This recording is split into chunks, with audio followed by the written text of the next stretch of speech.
Vandanam medical കോളേജിൽ 5 വർഷം മുൻപ് നടന്ന ശസ്ത്രക്രിയയ്ക്കിടെ വയറ്റിൽ കത്രിക കുടുങ്ങിയ ഉഷ ജോസഫിനെ വിദഗ്ധ ചികിത്സയ്ക്കായി കൊച്ചി അമൃത ആശുപത്രിയിലേക്ക് മാറ്റി. സംഭവത്തിൽ കർശന നടപടിയുണ്ടാകുമെന്ന് ആരോഗ്യമന്ത്രി വീണ ജോർജ് അറിയിച്ചു. 2021 മെയ് 12-ന് പുന്നപ്ര സ്വദേശിനി ഉഷ ജോസഫിന്റെ ഗർഭാശയമുഴ നീക്കം ചെയ്യാനുള്ള ശസ്ത്രക്രിയ നടത്തിയത് ഡോക്ടർ ഷാഹിദയുടെ നേതൃത്വത്തിലുള്ള സംഘമാണെന്ന് മെഡിക്കൽ കോളേജ് അധികൃതർ സ്ഥിരീകരിച്ചു.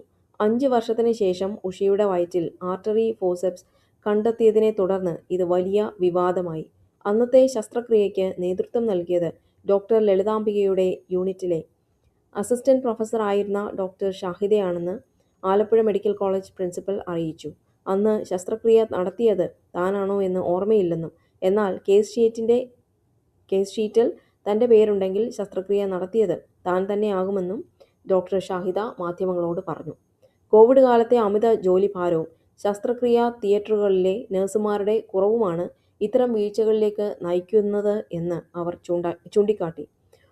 ഒരു ശസ്ത്രക്രിയയ്ക്ക് ശേഷം മുറിവ് തുന്നിക്കുട്ടുന്നതിനു മുൻപ് ഉപകരണങ്ങളെല്ലാം എണ്ണിത്തിട്ടപ്പെടുത്താറുണ്ടെന്നും, എന്നാൽ അന്നത്തെ പ്രത്യേക സാഹചര്യത്തിൽ എവിടെയാണ് പിഴവ് സംഭവിച്ചതെന്ന് വ്യക്തമല്ലെന്നും അവർ കൂട്ടിച്ചേർത്തു. സംസ്ഥാന സർക്കാർ ജീവനക്കാരുടെയും പെൻഷൻകാരുടെയും ക്ഷാമബത്ത 25% നിന്ന് 35% വർദ്ധിപ്പിച്ചു. കുടിശ്ശിക ഏപ്രിലിൽ ലഭിക്കും.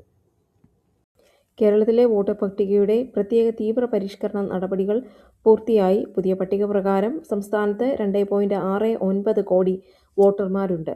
ഇതിൽ 1.38 കോടി സ്ത്രീകളും 1.31 കോടി പുരുഷന്മാരും 277 ട്രാൻസ്ജെൻഡർമാരും ഉൾപ്പെടുന്നു.